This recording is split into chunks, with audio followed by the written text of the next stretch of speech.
Matthew chapter 18, let's read from verse 1. మత్తయి సువార్త 18వ అధ్యాయము మొదటి వచనం నుండి కొన్ని వచనాలు మార్చి చదువుకుందాం. ఆ కాలమున శిష్యులు యేసునొద్దకు వచ్చి, పరలోక రాజ్యములో ఎవడు గొప్పవాడని అడుగగా,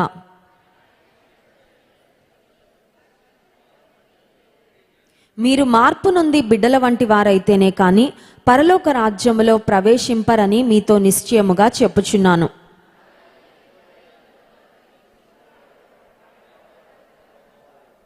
5వ వచనం, మరియు ఇలాంటి ఒక బిడ్డను నా పేరట చేర్చుకొనువాడు నన్ను చేర్చుకొనును. చాలండి. యేసయ్య కొన్ని మాటలు చాలా స్ట్రెస్ చేసి చెప్పేవారు, నిశ్చయంగా మీతో చెప్పుచున్నానని. యేసయ్య చెప్పిన ఏ మాట కూడా లైట్గా మనం తీసుకోవడానికి అవకాశం లేదండి. కొంతమంది అనుకుంటారు దేవుని వాక్యంలో ఎన్నో మాటలు ఉన్నాయి, కొన్ని మాత్రం నాకు నచ్చినవి, నాకు ఇష్టమైనవి, నాకు ఈజీగా ఉండేవి నేను పాటించి, కొంచెం డిఫికల్ట్గా ఉండేవి లేకపోతే కొంచెం కాంప్లికేటెడ్గా ఉండేవి, కొంచెం నేను ఇబ్బంది పడాల్సినవి ఏమైనా ఉంటే అలాంటివి ప్రక్కన పెట్టేద్దాము. చూడండి, చేపలు తింటూ ఉంటాం కదా, ఫిష్ కర్రీ చేసుకుంటున్నప్పుడు మనకు ఒక అనుభవం ఉంటుంది. చేపల్లో కనుక బోన్స్ ఉంటే, ముళ్ళు ఉంటే, ఆ ముళ్ళని మనం ప్రక్కన పెట్టేస్తాం కదండి. ఎందుకంటే అవి డైజెస్ట్ అవ్వవు, అవి నోట్లో ఒకవేళ వెళ్తే అవి స్టక్ అయిపోయి మనకి ఇబ్బంది అవుతుంది, కొన్నిసార్లు ప్రాణం కూడా పోయే అంత ప్రమాదం వస్తుంది. కాబట్టి చేప తింటున్నప్పుడు ముళ్ళు పక్కన పెట్టేస్తూ ఉంటాం. కొంతమందికి ఇది బాగా అలవాటు అయిపోద్ది. అదేంటంటే వాక్యం చదువుతున్నప్పుడు బాగా టేస్టీగా, చాలా ఇష్టంగా, మంచిగా అనిపించిన వాక్యాలు మాత్రం తీసుకొని, కొన్ని కఠినంగా, కొంచెం కష్టంగా అలాంటివి ఉంటాయి, చేపల ముళ్ళు పక్కన పెట్టినట్టు వాటిని పక్కన పెట్టేస్తూ ఉంటారు అనమాట. ఇది నాకు సంబంధం కాదు, ఇది నాకు కాదు, ఇది కొంచెం చేయడం కష్టము, ఇది మరీ ఇంపాసిబుల్, ఇంత ఆత్మీయ స్థితికి నేను ఎప్పటికి ఎదుగుతానులే, అప్పుడు చూసుకుందాంలే, ఈ మాట నా కొరకు కాదు, లేకపోతే వారి కొరకు వీరి కొరకు అని కొన్ని మనం బైబిల్ పోర్షన్స్, కొన్ని వాక్య భాగాలు మనం ఎక్స్క్లూడ్ చేసేస్తూ ఉంటాం. దేవుని వాక్యంలో అలా మనం ప్రక్కన పెట్టడానికి ఏది కూడా లేదండి. హల్లెలూయా.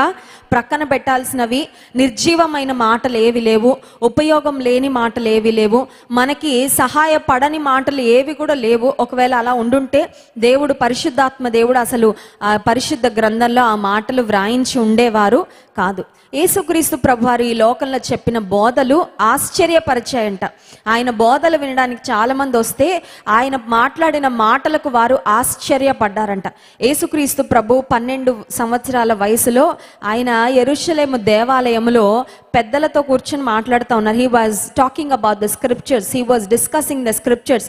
దేవుని వాక్య భాగాలను ఆయన మాట్లాడుతూ ఉన్నప్పుడు పెద్దలందరూ ఆశ్చర్యపోయారంట. ఎందుకంటే ఇంత చిన్న వయసులో ఇంత జ్ఞానం ఎక్కడి నుంచి వచ్చింది? చాలాసార్లు లోకరీతిగా మనం ఆలోచిస్తే ఒక వ్యక్తికి జ్ఞానం ఎప్పుడు వస్తుందంటే వయసును బట్టి జ్ఞానం వస్తుంది కదండి.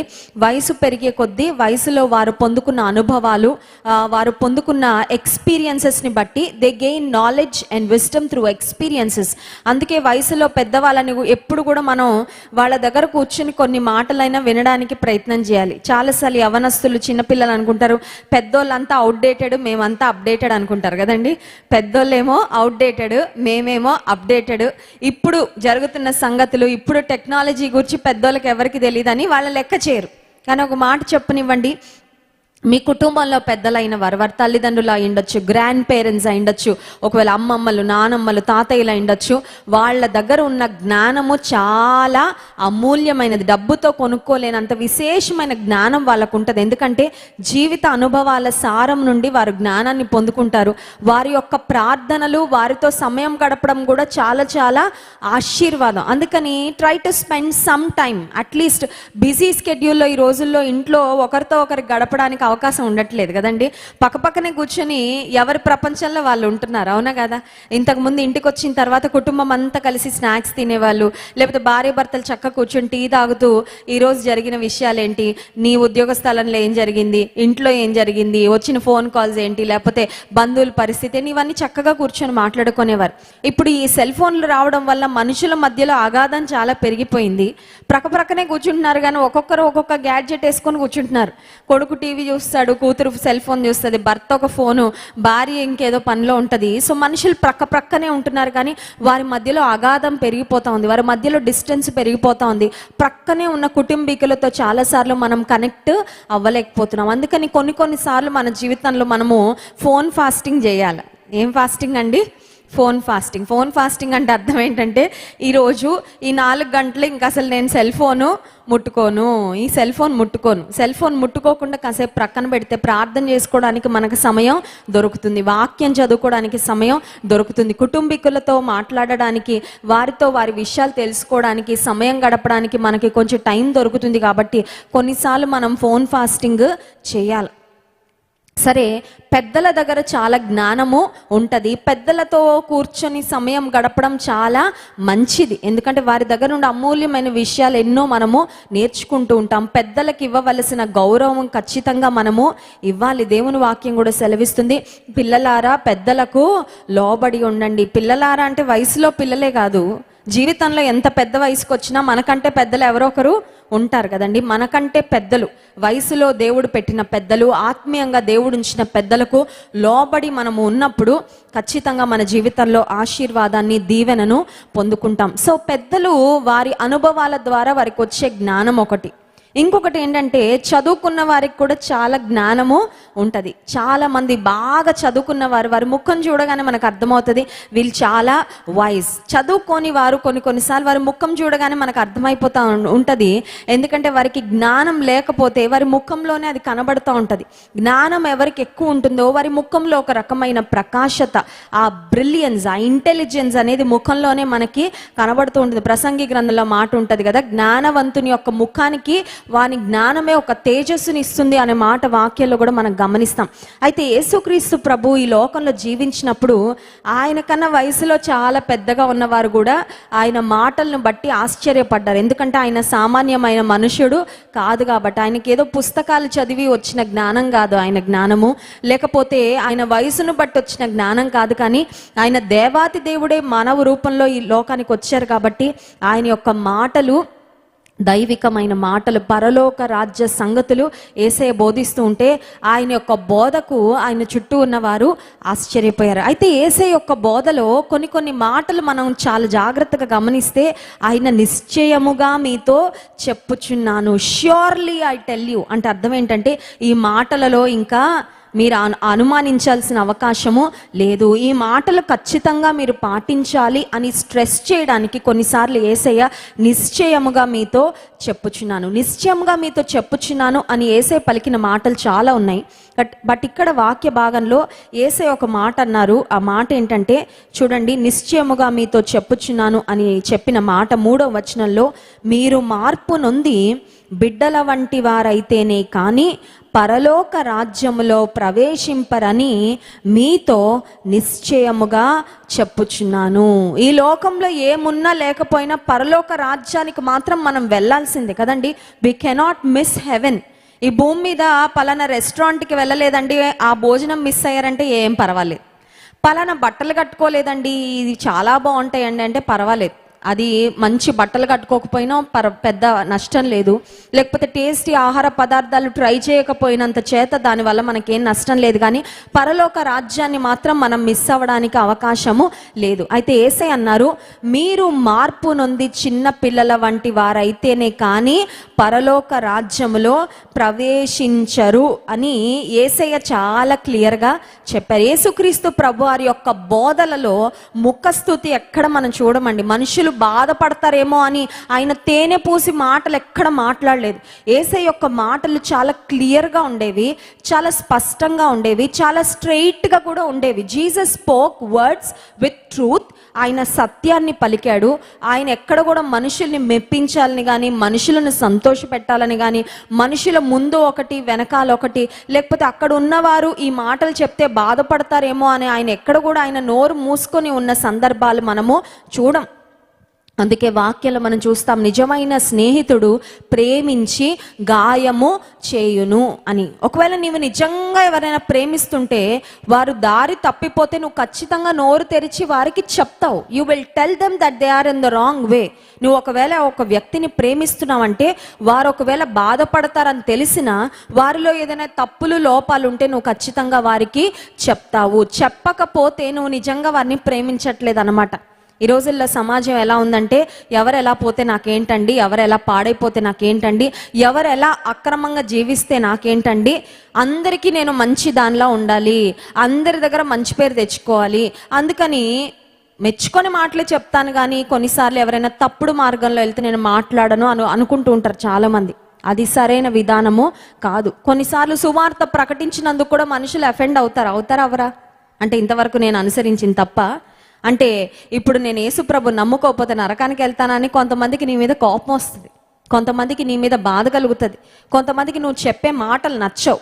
అయినప్పటికీ దేవుడు మన మీద పెట్టిన బాధ్యత మనం నెరవేర్చాలి. కాబట్టి సువార్త ప్రకటన ప్రతి విశ్వాసికి దేవుడిచ్చిన బాధ్యత చేయాలి.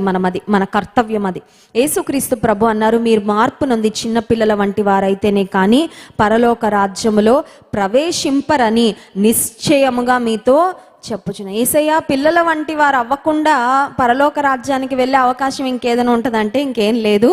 You must become like children. చిన్న పిల్లల వంటి వారు అవ్వాలి అంటే అర్థం ఏంటి? చిన్నపిల్లల్లా నత్తిగా మాట్లాడాలా? చిన్నపిల్లల్లాగా ఇమ్మెచ్యూర్గా బిహేవ్ చేయాలా? చిన్నపిల్లల్లాగా చేతిలోకి వచ్చిన దాన్ని కింద పడేస్తూ ఇల్లంతా చిరాకు చేసేస్తూ అల్లరి చేస్తూ ఉండాలా? What does it mean? యేసుక్రీస్తు ప్రభు మీరు చిన్న బిడ్డల వంటి వారైతేనే కానీ పరలోక రాజ్యంలో ప్రవేశించరు అని ఎందుకు చెప్పారంటే చిన్న బిడ్డలలో ఉండే 7 ప్రాముఖ్యమైన లక్షణాలు మీకు చెప్పాలని ఆశపడుతున్నాను. 7 special qualities of little children. చిన్న పిల్లల్లో మనకు కనిపించే చాలా ఉన్నాయి చెప్పుకోవాలంటే, కానీ సమయాన్ని బట్టి 7 ప్రాముఖ్యమైన అంశాలు మీ జ్ఞాపకం చేసి నేను ముందుకు వెళ్ళాలని ఆశపడుతున్నాను. చిన్న బిడ్డలలో మనం గమనించినట్లయితే ఒక రకమైన అమాయకత్వం కనబడుతుంది, అవునా కదా? They don't know it all. వాళ్ళకి అన్నీ తెలియదండి. ఒక రకమైన, ఒక మాటలు చెప్పాలంటే ఒక నిష్కలంకమైన, ఒక కల్మషం లేని, ఒక అమాయకంగా పిల్లలు ఉంటారు కదా. వాళ్ళకి ఏం చెప్తే అది చాలా ఈజీగా నమ్మేస్తుంటారు. You can see that innocence. వాళ్ళలో కుటిలత్వం కానీ లేకపోతే వారిలో కుళ్ళు కానీ ఇలాంటివి ఏవి కూడా చిన్న బిడ్డల్లో మనం చూడము. We can see innocence in children. చిన్న పిల్లలలో ఒక అమాయకత్వాన్ని మనము చూస్తాం. ఆత్మ సంబంధమైన విషయాల్లో కూడా కొన్నిసార్లు నువ్వు అట్టి విధంగా ఇన్నసెంట్గా ఉండాలి. ఇన్నసెంట్ అంటే అర్థం ఏంటంటే యేసయ్య అన్నారు, మీరు పాముల వలె వివేకముగా పావురముల వలె నిష్కపటులుగా ఉండండి. Be shrewd as the serpents and be innocent like doves అనే మాట వాక్యంలో మనం చూస్తాం. పావురముల వలె నిష్కపటంగా ఉండాలి. కపటమైన ప్రవర్తన మనలో ఉండడానికి వీల్లేదు. కపటంగా ప్రవర్తించే వారితో కూడా మనం ఉండడానికి వీలు లేదు. చాలాసార్లు చూడండి, మనలో కపటమైన ప్రవర్తన లేకపోయినా కొన్నిసార్లు కపట ప్రవర్తన కలిగిన వారితో సహవాసం చేయడం వలన తెలియకుండానే వారి లక్షణాలు మనకు అబ్బుతూ ఉంటాయి. అందుకే పెద్దలు అంటారు యాటిట్యూడ్స్ ఆర్ కంటేజియస్ అని.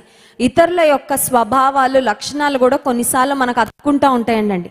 కరోనా వైరస్ ఉన్న వాళ్ళు ప్రక్కన కూర్చుంటే కూడా మనకి ఎలా వైరస్ అంటుకుంటుందో, కొన్నిసార్లు కపటమైన ఆలోచనలు, కపటమైన గుణగణాలు కలిగిన వ్యక్తులు మన ప్రక్కన ఉంటే వారితో కొంచెం ఎక్కువగా సమయం గడిపితే కూడా ఆ కపటమైన విధానము మనలో కూడా ప్రవేశించే అవకాశము ఉంటుంది. సో మొట్టమొదటిగా చిన్న బిడ్డలలో మనం కనిపించే, మనం గమనించాల్సిన ప్రాముఖ్యమైన లక్షణము కపటము లేని స్వభావము, ఇన్నసెన్స్. రెండవదిగా మనం ఆలోచిస్తే చిన్న బిడ్డల్లో మనం చూసేది సింప్లిసిటీ. ఏదన్నా చాలా సింపుల్గా అర్థం చేసుకుంటారు, తీసుకుంటారు కదండి. కానీ పెద్దలు వయసు పెరిగే కొద్దీ కాంప్లికేటెడ్గా తయారైపోతూ ఉంటాం కొన్నిసార్లు కదండి. మాట ఎదుటి వ్యక్తి ఒక రకంగా చెప్తే వీళ్ళకి ఇంకొక రకంగా అర్థమవుతూ ఉంటుంది. ఒక ఉద్దేశంతో చెప్తే ఇంకొక ఉద్దేశంతో తీసుకుంటూ ఉంటారు. ఎందుకంటే ఆల్రెడీ మనసులో ఎన్నో గజిబిజిలు, ఎన్నో తొందరలు మనసులో ఉంటాయి. కాబట్టి ఎదుటి వ్యక్తి ప్లెయిన్గా, సింపుల్గా, నైస్గా ఒక మాట చెప్పినా ఆ మాటను ఉన్నట్టుగా స్వీకరించుకోలేరు. చాలామంది కాంప్లికేట్ చేసేసుకుంటా ఉంటారు. మన ఆలోచన విధానం చాలా కాంప్లికేట్ అయిపోతూ ఉంటుంది. ఎదుటి వ్యక్తి మంచిగా ఒక మాట మాట్లాడితే ఈ మాట అన్నారంటే దాని వెనకాల అర్థము ఏంటో, ఈ మాటలో ఉన్న ఉద్దేశము ఏంటో, ఈ మాట ఇలా అన్నారంటే వాళ్ళకి ఏదో ఎవరో చెప్పారేమో, ఇలా అనవసరమైన ఆలోచన, అనవసరమైన తలంపులతో చాలాసార్లు మనము మన ఆలోచన విధానాన్ని కాంప్లికేట్ చేసుకుంటా ఉంటాం. కానీ చిన్న బిడ్డల్లో మనం గమనించేది ఏంటంటే వాళ్ళు స్ట్రెయిట్గానే ఆలోచిస్తారు. ఒక మాట విన్నా, ఒక మాట పలికినా they just speak with simplicity. ఒక స్వచ్ఛతతో ఆ మాట మాట్లాడతారు. వాళ్ళలో కాంప్లికేషన్ లేకపోతే కాంప్లికేటెడ్ థింకింగ్ అనేది ఉండదు. దేవుని బిడ్డలంగా కూడా we need not be complicated. అన్ని మనం కాంప్లికేట్ చేసుకోవాల్సిన అవసరము లేదు. చూడండి, చిన్న సమస్యను చిన్నగా మనం దాన్ని సులువుగా మనం సాల్వ్ చేసుకోవచ్చు. ఒక ముడి విప్పడానికి 10 ముళ్ళు వేశారనుకోండి, దాన్ని ఏమంటారంటే కాంప్లికేట్ చేసుకోవడం అంటారు. కొంతమంది వారి జీవితంలో వచ్చిన సమస్య చిన్నది, చిన్నగా దాన్ని పరిష్కరించుకోవచ్చు. చక్కగా దేవుని సన్నిధిలో ప్రార్థన చేసుకోవడం ద్వారా కొంచెం తగ్గించుకుంటే చాలు, సమస్యగా పరిష్కారం వస్తుంది. కానీ తగ్గించుకోలేరు. చూడండి, భార్య భర్తల మధ్యలో కొన్నిసార్లు చిన్న సమస్య ప్రారంభమవుతుంది. భర్త ఏదో మాట అంటాడు, లేకపోతే భార్య ఏదో మాట అంటుంది. అనగానే ఇప్పుడు భర్త మాట అనగానే భార్య కోపం వచ్చి ఇంకొక 10 మాటలు అన్నాక ఒక ముడి మీద ఎన్ని ముళ్ళు పడ్డట్టు? 10 ముళ్ళు పడ్డట్టు. అర్థమవుతుందండి? నాట్ అంటేనే కాంప్లికేటెడ్ కదా, ముడి అంటేనే దాన్ని జాగ్రత్తగా విప్పాలి, లేకపోతే అది కాంప్లికేట్ అయిపోయి విప్పలేని స్థితికి వెళ్ళిపోద్ది. ఇప్పుడు ఒక్క మాటతో ప్రారంభమైన ఆ ఫైట్ లేకపోతే కాన్ఫ్లిక్ట్ ఒకదాని తర్వాత ఒకటి, ఒకదాని తర్వాత ఒకటి, ఒకదాని తర్వాత ఒకటి పెరిగి పెరిగి పెరిగి చిలికి చిలికి గాలివనై అది ఇంకెక్కువ అయిపోయి కాంప్లికేట్ అయిపోయి ఏ స్థితికి వెళ్ళిపోద్ది అంటే, నువ్వు నాకు అవసరము లేదు, నువ్వు లేకుండా నేను ఉండలేను అనుకుంటున్నావా అనే స్థాయికి వెళ్ళిపోద్దండి. ప్రారంభం చూస్తే చాలా చిన్నగా ప్రారంభమవుతుంది సమస్య, కానీ కాంప్లికేట్ చేసుకోవడం వలన అది ఇంకా జటిలము అయిపోద్ది. కానీ యేసయ్య మీరు చిన్న బిడ్డల వంటి వారైతేనే పరలోక రాజ్యంలో ప్రవేశించరు అని ఎందుకు చెప్పారంటే, చిన్న పిల్లలు సమస్యల్ని కాంప్లికేట్ చేసుకోరు. వాళ్ళకి ఏదైనా చిన్న ఫైట్ అయిందనుకోండి, అది మర్చిపోతారు, అప్పటికప్పుడే మర్చిపోతారు, అక్కడికక్కడే విడిచిపెట్టేస్తారు. దాని గురించి మళ్ళీ ఆలోచించడం, దాని ఇంటికి తీసుకురావడం, దాని గురించి పంచాయతీ పెట్టడం, దాని గురించి 10 మందికి చెప్పడం, ఇలాంటి సంఘటనలు ఎక్కడ కూడా మనము చూడము. సో చిన్న బిడ్డలలో ఉన్న సింప్లిసిటీ. మూడవదిగా చిన్న బిడ్డల్లో మనకు కనపడే ఒక లక్షణం ఏంటంటే ఫ్రాంక్నెస్. వారిలో ఒక యథార్థత కనబడుతుంది. అవునా కాదండి? చిన్న పిల్లలలో ఒక యథార్థం. వారు దాచుకోవడం వాళ్ళకి తెలీదు, ఒక మాటని ఇంకొక మాటగా చెప్పడం వాళ్ళకి తెలీదు. ఒకసారంట ఒక వ్యక్తి ఒకరింటికి వెళ్ళి తలుపు కొడుతున్నాడంట. తలుపు కొడుతుంటే లోపల తండ్రి కొడుకుకి చెప్పాడంట, నేను లేనని చెప్పురా అని చెప్పాడంట. తలుపు కొడుతున్నారా ఎవరో, వాళ్ళతో నాకు ఇప్పుడు మాట్లాడడం ఇష్టం లేదు, బహుశా అప్పులు ఆయన అయింటాడు, ఇప్పుడు నా దగ్గర డబ్బులు ఇవ్వడానికి నా దగ్గర డబ్బులు లేవు, సో నాన్న లేడు అని చెప్పు అని చెప్పి పంపించాడంట. ఈ అబ్బాయి బయటకు వచ్చి తలుపు తీసి అంటాడంట, అంకుల్ మా నాన్న లేరని మీకు చెప్పమన్నారు అని చెప్పాడంట. ఏంటండి, నాన్న లేరని చెప్పమన్నారు అనగానే ఆయనకి సీన్ అంతా అర్థమైపోయింది. ఓహో, లోపలుండి వీళ్ళ నాన్నగారు ఈ అబ్బాయితో డ్రామా అంతా ఆడిస్తున్నాడని. చూడండి, చాలాసార్లు మనము యథార్థత కలిగి ఉండము, కానీ చిన్న బిడ్డలలో ఒక యథార్థత కనబడుతుంది. పాస్టర్ గారు చెప్తా ఉంటారు కదా, ఒకసారి ఒక దైవ సేవకుడు ఒక ఆమె ఇంటికి భోజనానికి పిలిచిందంట. దైవజనం మా ఇంటికి రావాలి, మీరు భోజనం చేయాలి, మీకు మేము ఆతిథ్యం ఇవ్వాలనుకుంటున్నాము అంటే, ఆ పాస్టర్ గారు సరే వారు భోజనం సిద్ధపరుస్తామని చెప్పారు కదా అని వారి ఇంటికి వెళ్ళారంట. ఇంటికి వెళ్ళగానే ఈ పాస్టర్ గారు వెళ్ళి హాల్లో కూర్చుంటే వాళ్ళ ఇంట్లో ఉన్న బాబు వచ్చి అంటున్నాడంట, గుర్రంలాగా తింటారంటండి ఆయన మీరేనా అని అడిగాడంట. అంటే బహుశా భార్య భర్తలు మాట్లాడుకున్నారేమో, ఆ పాస్టర్ గారు కొంచెం ఎక్కువ భోంచేస్తారు అని. ఆ మాట పాపం ఆ అబ్బాయి మనసులో ఉండిపోయి మళ్ళీ ఎవరి దగ్గర వచ్చి చెప్తున్నాడండి, పిల్లల ముందు ఏం మాట్లాడుకుంటున్నాం చాలా జాగ్రత్తగా ఉండాలి. అట్లని పిల్లలు లేనప్పుడు కుటిలమైన మాటలు మాట్లాడుకోవాలని చెప్పట్లేదు, కానీ యథార్థత చాలా చాలా ప్రాముఖ్యం. ఇంకొక మాటలో చెప్పాలంటే, నీవు రహస్యమందు మాట్లాడుకుంటున్న మాటలు, లేకపోతే తలుపులు వేసినప్పుడు నువ్వు సెల్ ఫోన్లో చేసే కాన్వర్జేషన్స్, ఎవరికి వినపడకుండా మనం మాట్లాడుకునే మాటలు, ఒకవేళ అవి బహిర్గతమైనప్పటికీ నాకే ఇబ్బంది ఉండదండి అనే మాటలే మాట్లాడాలి తప్ప, నువ్వు మాట్లాడుకున్న మాటలు ఒకవేళ బయటకు వస్తే నువ్వు తలదించుకునే పరిస్థితికి వస్తుంది అంటే మాత్రం ఆ మాటలు మనం మాట్లాడడానికి యోగ్యమైన మాటలు కాదు. కొంతమంది చూడండి, ఉన్నది ఒకటైతే బయటకు వెళ్ళి ఇంకొకలాగా చెప్తా ఉంటారు, జరిగింది ఒకటైతే ఇంకొకలాగా అర్థం చేసుకుంటా ఉంటారు, జరిగింది ఒకటైతే బయటకు వెళ్ళి ఇంకొకలాగా పొట్రే చేస్తుంటారు. కలిపి చెరిపెడి మాటలు, ఇతరులను మరి భయంకరమైన విధానంలో ప్రపంచానికి చూపించాలని మాటలు పలికేవారు చాలా మంది ఉన్నారు. కానీ చిన్న బిడ్డలలో ఒక ఫ్రాంక్నెస్ కనబడుతుందండి. హల్లెలూయా. అందుకే యేసయ్య అన్నారు, మీరు చిన్న బిడ్డల వంటి వారైతేనే కానీ మీరు పరలోక రాజ్యములో ప్రవేశించారు. చిన్న బిడ్డల మాటలలో యథార్థత. నాలుగవదిగా చిన్న బిడ్డలలో ఉండే మరొక ప్రాముఖ్యమైన లక్షణము, క్షమిస్తారు, మర్చిపోతారు. అవునా కదా? క్షమిస్తారు, మర్చిపోతారు. మనతో ఉన్న ప్రాబ్లం ఏంటంటే ఫస్ట్ క్షమించము, ఒకవేళ క్షమించినా మర్చిపోం. అవునా? క్షమిస్తాం, ఒకవేళ కష్టపడి క్షమిస్తామేమో. ప్రభు బలలో పాల్పొందే ముందు దేవుని సన్నిధిలో, ప్రభువా ఈ వారంలో నేను ఈ వ్యక్తి ద్వారా ఇబ్బంది పడ్డాను, లేకపోతే ఈ మాటల ద్వారా నేను నొప్పించబడ్డాను, ఈ విధంగా నేను బాధపడ్డాను, గాయపడ్డాను, కానీ పలానా వారిని నేను క్షమిస్తున్నానయ్యా, నీ హృదయంతో నేను క్షమిస్తున్నాను, ఒక తీర్మానం తీసుకుంటాం, క్షమించేస్తాము, అయిపోతుంది. కానీ ఆ ప్రింట్ ఏదైతే ఉందో అది అలా ఉండిపోద్ది హృదయంలో. ఆ రికార్డ్ ఏదైతే ఉందో అది అలాగే ఉండిపోద్ది. వాళ్ళు ఏం మాటలు అన్నారో కొన్నిసార్లు అవే గుర్తుంటాయి, లేకపోతే మనం పడిన బాధ కొన్నిసార్లు అలాగే గుర్తుంటుంది. అయిన గాయము మాననివ్వమండి చాలాసార్లు, అవునా కదా? గాయం అయింది, ఓకే, దట్స్ ఫైన్. ఈ లోకంలో జీవిస్తున్నాం కాబట్టి కొన్నిసార్లు కొన్ని రకాలైన గాయాలు అవ్వచ్చు, దట్స్ ఓకే. కానీ గాయం అయిన తర్వాత ఆ గాయం మీద ఒక మెడిసినో లేకపోతే ఒక పౌడరో ఏదో ఒక మెడిసిన్ అప్లై చేస్తే తగ్గిపోద్ది అది. కానీ చాలాసార్లు మనతో ఉన్న సమస్య ఏంటంటే అయిన గాయాన్ని మళ్ళీ మళ్ళీ మళ్ళీ రేపుకుంటా ఉంటాం. ఎవరో రేపరండి, మనమే రేపుకుంటాం. ఎందుకంటే మర్చిపోని కారణం చేత మనకి జరిగిన కష్టాన్ని లేకపోతే మనకు వచ్చిన బాధను మళ్ళీ మళ్ళీ మళ్ళీ మనం జ్ఞాపకం చేసుకుంటూ క్షమించలేని స్థితి. కొన్నిసార్లు క్షమించాం అనుకుంటాం కానీ క్షమించాం చాలాసార్లు. లోపల ఆ కోపం అలాగే ఉండిపోద్ది, లోపల ఆ ఇబ్బందికరమైన పరిస్థితి అలాగే ఉంటుంది. ఏదైనా చిన్నది రాగానే బయటకు వచ్చేస్తుంది అది. అప్పుడు అర్థమవుతుందో వాళ్ళ మీద నాకు కోపం ఒకవేళ ఉందేమో, that's why it came out. లోపల లేకుండా బయటకి రాదు కదండి. లోపల లేకుండా ఏది కూడా బయటకి రాదు. కొన్నిసార్లు మన లోపల ఏముంటుందో మనకి తెలీదు, ఆ లోపల ఉండిపోద్ది ఎక్కడో. బట్ సంహౌ ఏదో ఒక చిన్న పరిస్థితి ద్వారా అది ట్రిగర్ అయ్యి మళ్ళీ బయటకు వస్తూ ఉంటుంది. చిన్న బిడ్డలలో మనకు కనిపించే స్వభావం ఏంటంటే క్షమిస్తారు, వారు మర్చిపోతారు. ఇద్దరు పిల్లలు ఆడుకునేటప్పుడు కొట్టుకున్నారు అనుకోండి, కొట్టుకున్న తర్వాత కాసేపటికి మళ్ళీ చూస్తే మళ్ళీ కలిసిపోయి ఎంత హ్యాపీగా ఆడుకుంటూ ఉంటారు. కానీ ఏ ఇద్దరు పిల్లలు కొట్టుకున్నారో వాళ్ళ అమ్మలు నాన్నలు మాత్రం మొహాలు చూసుకోరు జీవితంలో. మీ వాడండి మా అమ్మాయిని కొట్టాడండి, మీ వాడు మా వాడిని కొట్టాడు కదా, ఇంకా మీతో మాకు సంబంధము లేదు అని పేరెంట్స్ పెట్టుకుంటారు గ్రడ్జెస్. కానీ పిల్లలు పెట్టుకోరు. ఎందుకంటే పిల్లలలో క్షమించే మర్చిపోయే లక్షణం. దేవుని బిడ్డలుగా శుక్రవారం ప్రార్థనకు మనం వచ్చాము. ఇక్కడ ఏదో మన మనవులు దేవుని సన్నిధిలో చెప్పుకొని జవాబులు పొందుకొని వెళ్ళడానికే కాదండి, మనం మారాల. Hallelujah. We must change, we must be transform. ఎప్పుడో మారానండి అంటే కాదు, ప్రతిరోజు మారాలి. Hallelujah. We must be transformed every day. ఎందుకంటే ఎప్పుడో మారాము కానీ మళ్ళీ కొన్నిసార్లు లోక ప్రభావము, పరిస్థితుల ప్రభావము, ఆత్మీయంగా కొంచెం తగ్గిపోయినప్పుడు కొన్నిసార్లు ఏదో ఒక బలహీనత మళ్ళీ మనలో కనబడుతుంది. అందుచేత ప్రతిరోజు దేవుని సన్నిధిలో, ప్రతి సందర్భంలో దేవుని మందిరానికి వచ్చినప్పుడు మనం నూతన పరచబడుతూ ఉండాలి.